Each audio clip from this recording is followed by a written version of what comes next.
আমার মতো আপনারাও যদি এভাবে বেগুন ভাজা করতে চান তাহলে কড়াইয়ে বেগুন ভাজাটা দিয়ে 1 মিনিটের জন্য মোবাইলটা হাতে নেবেন, কোন দিক দিয়ে যে 20 মিনিট চলে যাবে বুঝতেই পারবেন না। হ্যালো ভিউয়ার্স, আসসালামু আলাইকুম, কেমন আছেন সবাই? আলহামদুলিল্লাহ আমরাও অনেক অনেক ভালো আছি। সকাল থেকে ভিডিওটা শুরু করছি। সকালে নাস্তা বানাতে চলে আসলাম। নাস্তা বানানোর আগে আমি গরুর মাংসটা আগে ভিজিয়ে রেখেছি, কারণ ঘুম থেকে আজকে অনেক দেরিতে উঠেছি। আর তাড়াতাড়ি করে কি নাস্তা বানাবো, বাসায় স্যুপের প্যাকেট ছিল একটা, আর তার মধ্যে একটা ডিম ভেঙে দিয়েছি। আমাদের স্যুপটা রান্না করা হয়ে গেছে, আর তা দিয়ে আমাদের দুজনের নাস্তাটা হয়ে যাবে। নাস্তা খেয়ে আবার দুপুরের রান্নার জন্য চলে আসলাম। মাংসটাকে আমি ভালো করে ধুয়ে নিয়ে সবগুলো মশলা দিয়ে আমি মাংসটাকে মাখিয়ে চুলায় বসিয়ে দিব। তারপর আমি একটা একটা করে অন্য কাজগুলো করব। আর সবসময় তো আমরা মাংসটাকে মাখিয়ে রান্না করি, আর আজকে আমার হাতেই রান্না করব। আপনাদের ভাইয়া বাবুকে রাখছে, কারণ ওর শরীরটা তেমন ভালো নেই, ঠান্ডা জ্বর। সারা রাত কিন্তু ও ঘুমায়নি, আমাদেরও ঘুমাতে দেয়নি, আমরাও সজাগ ছিলাম। সকালের দিকে একটু ঘুমিয়েছিল, তাই আমরাও ওর সাথে ঘুমিয়েছি। কখন যে 11টা বেজে গেছে বলতেই পারিনি। 11টার দিকে আমি ঘুম থেকে উঠেছি। আর আজকে তো আমার তেমন কোনো কাজই হলো না। ভেবেছিলাম বাসার পর্দাগুলো, বিছানার চাদর সবগুলোই ধুবো, কিন্তু ধোয়া আর হলো না। বাচ্চারা সুস্থ থাকলেই কিন্তু অনেক ভালো লাগে, তারা খেলে দুষ্টুমি করে, এটাই আমাদের শান্তি।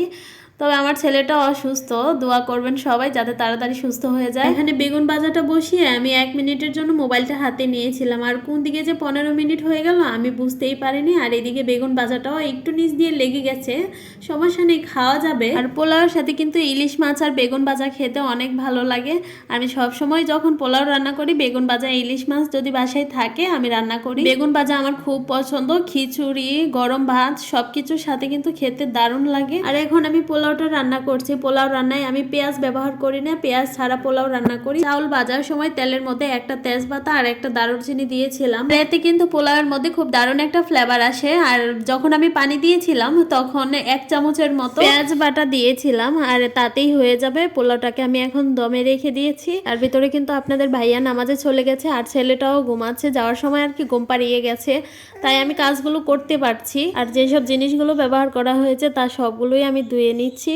ভেবেছিলাম আজকে আর রুম মোছা হবে না, আর ছেলেটা ঘুমাচ্ছে, আমি রুমগুলো মুছে নেব। আজকে আবার গ্রাম থেকে শাশুড়ি মা এতগুলো মাছ পাঠিয়েছে আমার দেবরকে দিয়ে। তো ও সকালবেলা রওনা দিয়েছে, আসতে আসতে প্রায় 3টা, সাড়ে 3টা বেজে গেছে। আর এগুলো কিন্তু সব আমাদের পুকুরের মাছ। আমি টাকি মাছ অনেক পছন্দ করি, টাকি মাছের ভর্তা খেতে আমার কাছে ভীষণ ভালো লাগে। তাই শাশুড়ি মা একবারে কেটে ধুয়ে পরিষ্কার করে দিয়েছে। যে ছোট বাচ্চা নিয়ে ও কাটতে পারবে না, আমি কেটে ধুয়ে পরিষ্কার করে দিই। আর এটাই কিন্তু আমার প্রতি আমার শাশুড়ির ভালোবাসা, কত সুন্দর করে মাছগুলো কেটে দিয়েছে। আমি একটু ধুয়ে নিচ্ছি। আর মাছগুলো নিয়ে আসছে বরিশাল থেকে, এত দূর থেকে মাছগুলো নিয়ে আসছে, তাও টাটকা রয়েছে। তো মাছগুলো আমি খুব সুন্দর করে ধুয়ে নিচ্ছি, এখন শুধু প্যাকেট করে ফ্রিজে রেখে দেব। আর এই যে বাড়ির গাছের কলা দিয়ে দিয়েছি। আজকের ভিডিওটি এ পর্যন্তই, ভালো লাগলে পাশে থাকবেন। আল্লাহ হাফেজ।